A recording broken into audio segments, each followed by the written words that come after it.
Mara baada ya klabu ya Yanga kutoa taarifa ya wito wa ushirikiano wa ubia kwa ajili ya ujenzi wa uwanja wao wa Jangwani, tumeona ni vyema Data Sports tukamtafuta mchambuzi wa masuala ya kiuchumi, naye si mwingine ni Dr. Lenny Kasoga. Ameweza kujibu yale maswali ambayo wanachama, mashabiki na hata wadau wengine wa soka wamekuwa wakijiuliza. Je, ni vipi, kwa nini Yanga wamefanya vile? Je, GSM hawezi kusimamia jambo hilo na kulikamilisha? Majibu yote hayo mchambuzi wa masuala ya kiuchumi Dr. Lenny Kasoga ameweza kuyajibu. Mahojiano yako hapa tuko nayo. Awali ya yote, kwanza ni kujuze kuhusu Jaba Air Solution, mabingwa wa kusafirisha bidhaa kutoka Guangzhou, China, na nina habari njema ambayo ninayo hivi sasa kwamba kwa wale ambao wameagiza tarehe 9, kesho mizigo yao itakuwa imetua jijini Dar es Salaam. Kama unafahamu kwamba uliagiza mzigo wako na Jaba Air Solution, tayari mzigo wako hapo kesho utaweza kuupokea kwenye ardhi ya hayati Mwalimu Julius Kambarage Nyerere. Langu jina ni Aloisi Sagara, niko na Hassan Saddam. Hassan Saddam,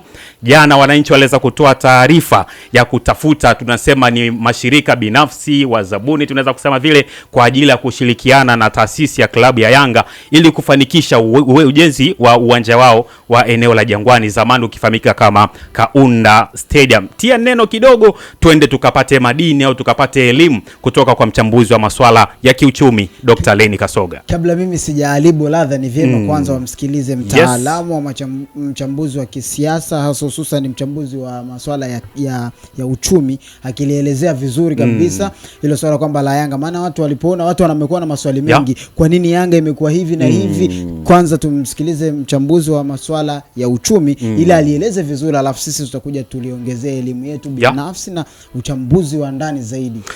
Bana Mr. Pako, unaweza kuwawekea watazamaji wa Data Sports wakaweza kusikiliza kwa umakini mahojiano haya ambayo Data Sports tumeyafanya kwa njia ya simu na mchambuzi wa masuala ya kiuchumi Dr. Lenny Kasoga. Dr. Lenny Kasoga, mchambuzi wa masuala ya kiuchumi. Hapo jana tumeshuhudia klabu ya Yanga ilitoa wito wa ushirikiano wa ubia wa kimkakati kwa ajili ya ujenzi wa uwanja wao, lakini kuna watu ambao wanajiuliza maswali mengi. Ni kwa nini? Kwanza tuanze hapa, wazabuni ni watu gani? Kwa maana wameona kwenye taarifa ile kwamba wanahitajika wazabuni, mashirika binafsi kwa ajili ya kushirikiana na taasisi ya Yanga ili kukamilisha swala hilo. Pengine unaweza kumwelezea vipi huyu mzabuni? Nikaelezea kwamba ni mtu mwenye uwezo wa kuweza kuhimili utaratibu wote wa ujenzi na makadirio na kila kitu, na akaja na kitu ambacho kitakuwa kina hadhi na kukidhi mahitaji ya uwanja wa aina hiyo kwa timu hiyo ambayo ni ya kitaifa. Kwa hiyo mtu mwenye uwezo, pesa, mwenye mtandao wazungu wanasema connection. Wakitumia unaweza kuwa huna hela lakini unamjua mwenye hela, na ukiongea naye wewe unakubaliwa mambo yako. Kwa hiyo ndio wazabuni wanakuwa na jua nini kinahitajika, nani afanye nini kiwe vipi ili kazi ifanyike na ikamilike. Ndio, pengine kuna watu wanajiuliza kwamba kitendo cha Yanga kutangaza tenda ya kutafuta wazabuni hao na mashirika binafsi ili kukamilisha ujenzi wa uwanja huo, je, ina maana gani na kisheria ni lazima iwe hivyo? Yanga ni timu ya kitaifa. Yanga ina wadau wa kila aina, wengine ni mawaziri, wengine ni marais wastaafu, wengine ni mawaziri wakuu. Kwa hiyo kuna kitu kinaitwa transparency, wazi. Ni sehemu moja nzuri sana kwamba unapokuwa kwenye mwanga ambapo wewe ni kioo na watu wanakuangalia, ndio basi kwa mwazi inakuwa ni sifa kubwa zaidi ambayo inaonyesha kwamba maendeleo yako yana si ya chini si ya kisirisiri, yako wazi, na mtu yote ambaye ana lengo zuri na wewe ni sawa kwamba shiriki, kama ni mchango wa mawazo, kama mchango wa hali na mali, maana ina wanachama wengi. Ndio ni jambo zuri kabisa kwamba linaonesha kwanza wao wanafurahi, maana yake vile vijana wanapocheza vizuri, wale mashabiki wanafurahi, na mashabiki ni wengi.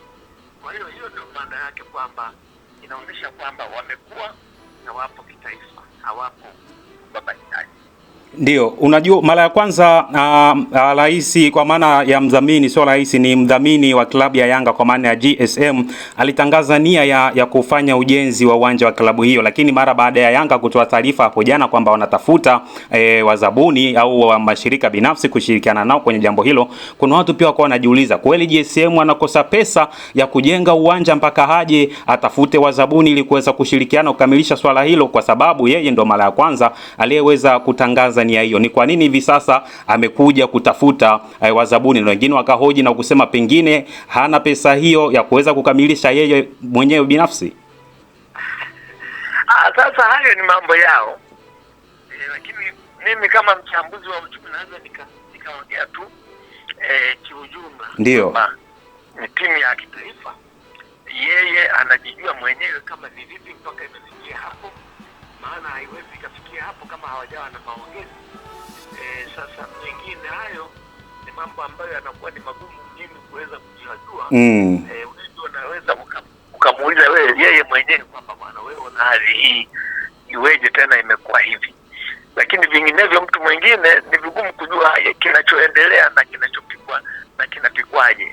Ndio, na Dr. Leni Kasoga, je, kuna ulazima wa kufanya hivyo wa kwa maana ya kutangaza tenda na kutafuta wazabuni, kuna ulazima wa kufanya hivyo? Kama unavyojua sasa hivi timu za mpira ni biashara kubwa sana.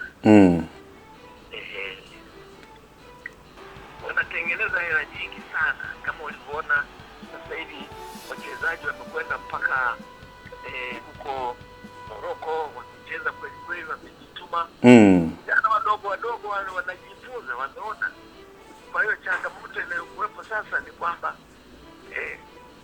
nchi nayo iwekeze huko. Sasa hiyo ni namna moja kwa wazi, ili isiwe kwamba Yanga ni ya mtu fulani, ndio, au kiwanja ni cha mtu fulani. Wanasema ownership, umiliki, kwamba uwe ni wa wazi.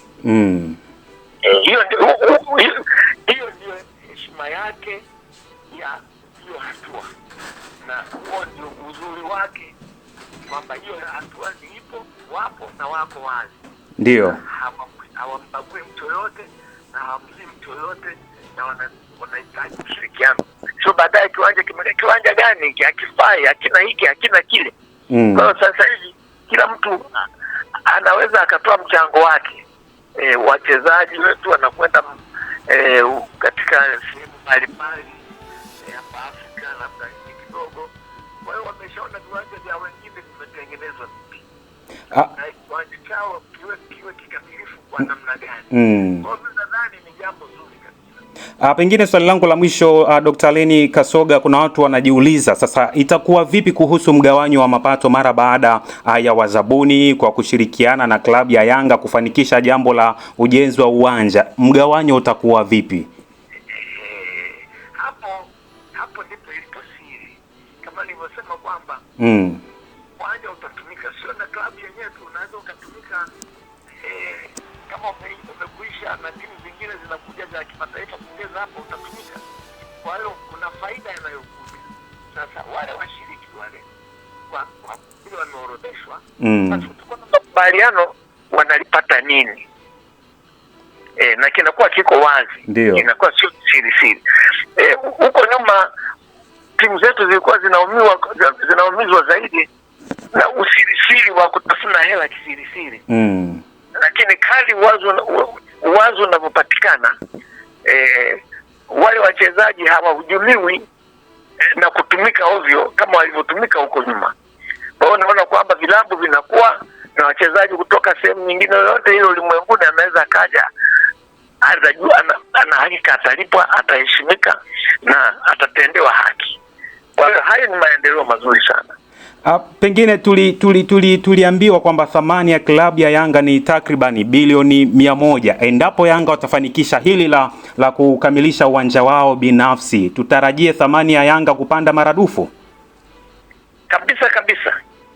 Hiyo ndio maana yake, kwa sababu sasa Yanga itaweza kumchukua mchezaji ambaye anacheza Barcelona, au ambaye anachezea Real Madrid au ambaye anacheza hizi timu kubwa za ulimwenguni hizi PRC na kadhalika. Kwa hiyo ndio maana yake kwamba sasa klabu inakuwa na inaanza sasa hivi na hadhi ya kitaifa, lakini inaweza ikafika mpaka na hadhi ya Afrika ambalo ni bara la Afrika na kimataifa. Jambo zuri kabisa. Ndio. Swali langu la mwisho kabisa, Dr. Lenny Kasoga, pengine hauwezi ukatokea mvutano au mgogoro kutokana na kile kitu ambacho kitakuwa kimepatikana, alafu kuna kundi kubwa zaidi ambalo lilishiriki kufanikisha jambo hilo? Hapana, kwa sababu maana yake ni kwamba watu labda utaratibu utakuwa watu kunakuwa na mmiliki, lakini kunakuwa na shares. Mtu akiwa kiasi fulani atakuwa analipwa kiasi fulani, au ukiweka kiasi fulani ndio utaonekana kama ni mshirika. Vitu kama hivyo vitafikiriwa kufanywa kazi. Ni kitu kizuri kabisa katika maendeleo ya Tanzania.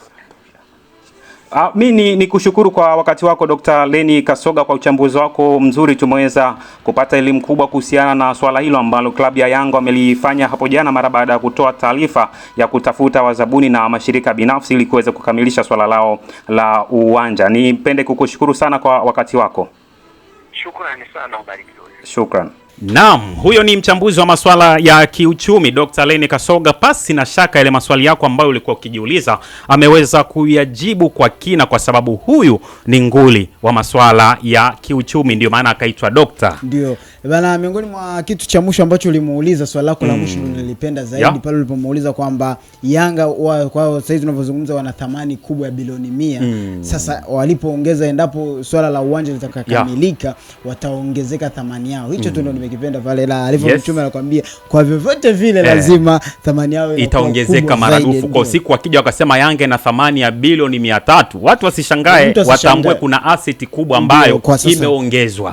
Hassan Saddam, swala ambalo wamelifanya Yanga hivi sasa tumeshuhudia tayari wanaanza kutafuta wabia, kwa maana ya wazabuni kushirikiana nao kukamilisha swala la ujenzi wa uwanja. Tulishuhudia siku ya Yanga Day Engineer Hersi Said alikabidhiwa hati ya ujenzi. Yes, sasa baada ya pale kuna kamati tendaji ambayo inaongozwa pia na rais wa klabu ya Yanga, kwa maana Engineer Hersi Said waliweza kukutana, na walichokutana au kukijadili ndio kitu ambacho jana Yanga wamekuja na taarifa kwa umma kuwatafuta hao wabia kwa ajili ya kushirikiana nao kukamilisha swala lao la ujenzi wa uwanja. Unaiona Yanga ikikamilisha jambo hili kwa wakati, kwa sababu kama ni mambo tayari tunasema yameanza kuiva. Miongoni mwa kitu ambacho watu walikuwa wanajiuliza maswali ni swala zima la GSM. Kumbuka GSM ndio alikuwa mtu wa kwanza kusema kwamba swala la uwanja litakuwa kwenye mikono yake. Lakini umesikia Alikamwe naye ameeleza, mchambuzi ameeleza wa masuala ya kiuchumi ameeleza vizuri, na sisi tunaendelea tu kuliongezea kwa faida ya mtazamaji wa Data Sports kwamba wanaposema GSM kama kampuni mama, yeye aliweka nia rasmi. Yes, kupitia ile wanasema GSM Group of Companies. Yes, yeye aliweka nia rasmi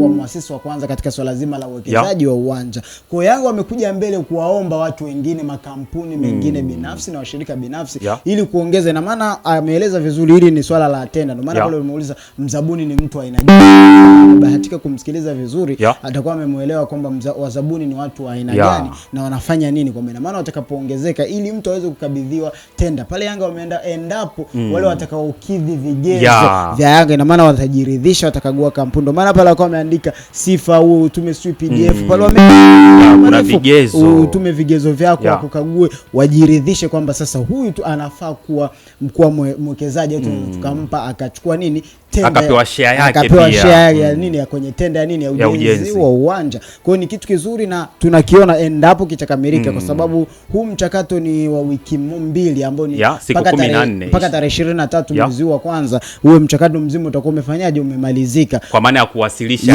yale maombi hao watu wanaomba kupitia mfumo wa PDF. Amesema na maombi yanatumwa kwa njia ya email, Kwa ina maana unapokuwa umemaliza maombi yako wametuma tuna imani kwamba baada ya watu sasa wamekaa wamemaliza vikao vyao, yes, wamechuja. Maana naamini Yanga ni taasisi kubwa, tunavyozungumzia Yanga ni taasisi kubwa sana. Kuna watu wataomba kutoka ndani na nje, sio Tanzania tu, kwa sababu Yanga mpaka sisi tunavyozungumza ni hadi wanachama wake na matawi yake hadi nje ya bara la Afrika. Yes, kwa hiyo tunaamini watu watakuwa wengi, na hili ni jambo kwa sababu wamelifanya kiwazo. Unajua sasa hizi maisha yamebadilika. Zamani tulikuwa tuna vitu vingi vinakuwa vinafanyika kwenye carpet sana, vitu vingi vinafanyika ndani. Yes, sisi wengine tunakuja tu kupewa tu taarifa. Mfano kama upande wa pili, bado upande wa pili vitu vyao vingi vinafanyika kwenye ndani huko, sisi tunakuja tu kupewa tu taarifa. Upande wa Simba wao vitu vyao vingi bado hawajaamua kuvitoa hadharani, lakini upande wa Yanga sasa hizi vitu vyao vingi wanavitoa hadharani, watu wanapata taarifa kwamba tuna 1 2 3. Kwa hata hili nalo wamelitoa wazi, bwana tunahitaji watu. Kwa naamini watu wataomba kwa wingi, na wakishaweka watu wakaomba kwa wingi, na imani huu mchakato unaweza kaenda haraka na watu wakashangaa, kwa sababu ilikuwa ni ndoto ya wanayanga. Unajua tangu tuanze kuzungumza swala la kiwanja, hivi vilabu viwili vya Kariakoo kumiliki viwanja vyao binafsi, hapo sasa ndio nilikuwa ninakuja kwamba endapo Yanga atakamilisha ataungana na baadhi ya vilabu ambavyo vinashiriki ligi kuu ya Tanzania bara, wana viwanja vyao. Hapa tunawataja KMC, wanamiliki KMC Complex, JKT Tanzania wanamiliki Meja Jenerali Samoyo, Azam wanamiliki Azam Complex, pia kuna Fountain Gate wanaimiliki ya kwao ile uwanja wao uko Manyara kule, lakini pia tunaweka na Singida Black Stars uwanja wao wa Airtel Stadium, japo hivi sasa uliposema uwanja wa Airtel Stadium na nikumbusha kwamba siku yenyewe tu ya uzinduzi ule uwanja mvua kubwa ilinyesha geti lile moja hapo yale mageti mbele. Lakini usije kaisao na nini, timu kutoka mkoa wa Kagera ambayo imeshuka daraja, Kagera Sugar ndio nao wana kiwanja chao kwa maana ya Kaitaba. Yes, Kaitaba Stadium wana kiwanja chao. Kwa ina maana tunaweza tukaikawa ni nzuri kwa upande wa wananchi, na nafikiri ili jambo endapo litakamilika, naamini na naweza nikasema tu uongozi uliwekea nguvu na haraka iwezekanavyo wakamilishe kiwanja, kwa sababu imekuwa ni kilio kikubwa kwa hizi timu mbili, hasa Simba na Yanga, kwa sababu tumerudi kila kiongozi anaingia madarakani unasikia kwenye zile ajenda zake au zile nini sera zake za kuomba kura labda kwa wanachama. Miongoni mwa ahadi hata wa matajiri wanaokuja kuwekeza kwenye hivi vilabu viwili, utasikia swala la ahadi ya kuweka nini ya kiwanja, lakini mpaka anakuja kuondoka unakuta kiwanja hamna. Kwa hiyo endapo swala la Yanga kukamilishwa kwa na kiwanja chao, itakuwa ni sifa nyingine kubwa kwa upande wa Yanga. Hasani, ukitazama pia ile taarifa ilikuwa imeambatanishwa pia na aina ya uwanja ambao Yanga wanaenda kujenga, ili hata wale wazabuni, kwa maana ya watu wanataka kuingia ubia na taasisi ya Yanga wafahamu, je, kwa aina ya kiwanja ambacho Yanga wanataka kukijenga, kwa nguvu yangu ya kiuchumi ninaweza kushiriki? Sijui unaelewa. Sasa tugusie kwanza eneo la capacity, kwa maana ya uwezo wa uwanja wenyewe kuchukua mashabiki. Uwanja tumeelezwa unaweza kuchukua mashabiki kuanzia watazamaji 25,000 hadi 35,000. Ukitazama kuna mtu anaweza kusema ka uwanja kadogo wako Benjamin Mkapa inachukua watazamaji 60,000. Mimi ninamkumbusha kwamba pale Uingereza kuna klabu inaitwa Fulham, ina uwanja wake unaitwa Craven Cottage. Ule uwanja wa Craven Cottage unachukua watazamaji 29,000 hadi 35,000, sawa na uwanja ambao Yanga wanataka kuujenga kuanzia 25,000 hadi watazamaji 35,000. Unaona kwamba endapo Yanga sasa hata wakiweka kiingilio cha watazamaji 5,500 kiingilio, wakaingia watazamaji 25,000, wanaweza wakatengeneza takriban milioni 125 kwenye mchezo huo mmoja. Endapo sasa wataingia watazamaji wote 35,000, Yanga wakiweka kiingilio cha shilingi 5,000 tu, watazamaji ambao wataingia kiwanjani pale wanaweza Yanga wakaingiza mapato kwa milioni 175 kwenye mchezo mmoja. Sasa ukiweka kwa mwezi, tuashumu Yanga amecheza michezo 4 ndani ya mwezi mmoja, si ndio, kwenye uwanja wake, na wameweka kiingilio cha shilingi 5,000, si ndio, wameingia watazamaji maybe kuanzia 25,000 kama anavyosema hadi 35,000. Yanga anaweza katengeneza zaidi ya milioni 400 ndani ya mwezi mmoja kuelekea milioni 500. Hayo ni mapato ambayo tukija kuambiwa sasa Yanga na thamani fulani, tusije tukaanza kufutana mashati na kusema ni uongo, kwa sababu tayari kuna asset kubwa ambayo klabu inaenda kuiongeza, ambayo watakuwa wanaimiliki Yanga kama taasisi. Bana, ni jambo unajua unapokuja hivi vilabu vyetu viwili vya Simba na Yanga, labda vilabu vingi uchumi wao ukiachana asset walizonazo na nini, lakini mapato yao makubwa mengine huwa ni katika viingilio vya gate collection. Unapokuja Benjamin Mkapa pale, ule uwanja ni uwanja wa serikali.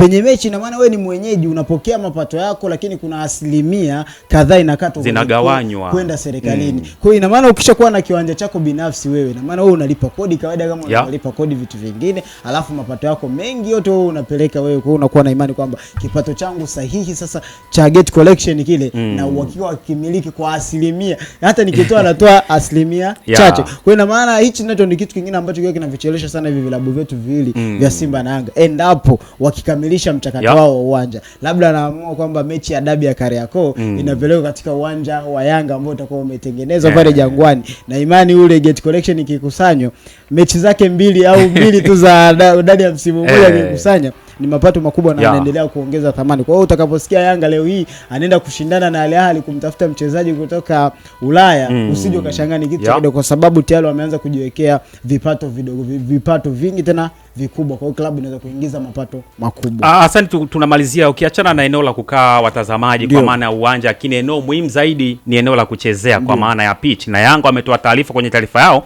wameweza kudhihirisha kwamba watatumia watakuwa na hybrid pitch, kwa maana watachanganya nyasi asilia pamoja na nyasi bandia. Ukitazamia eneo la Jangwani lenyewe, kuna jina la utani sitalitamka, eneo la Jangwani lenyewe kwa jinsi lilivyo, hakika Yanga wamefikiria mbali zaidi kuwa na uwanja wa hybrid, kwa maana ya kuchanganya nyasi asilia na nyasi bandia.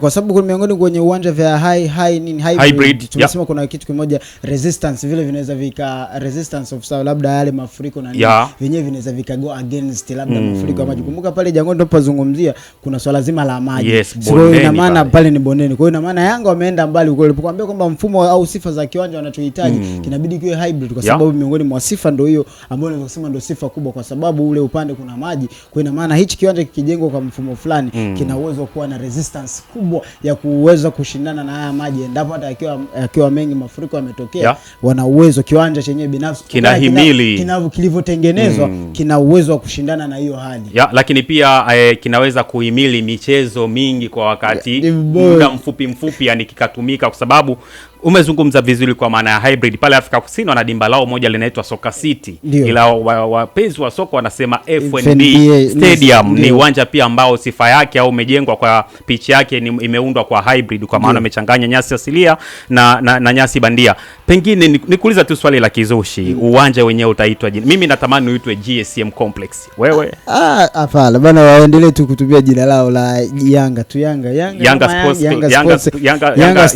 Club Stadium au Jangwani. Maana Jangwani Stadium maana si Jangwani wao inamiliki wao, hata leo ukitaja tu Jangwani inajua huyu ni mtoto wa Jangwani. Yaani wanajua tu kwamba ni mwananchi. Kwa hiyo jina zuri tu ukiitwa Jangwani kwa sababu ni mle. Asante, tusubiri tuone itakuwaje. Langu jina ni Alois Sagara, nilikuwa na Hassan Saddam, nyuma ya kamera ni Mr. Pako. Anasema Yanga wakifanikisha hili hakika wananchi wataanza kula kuku kwa mrija.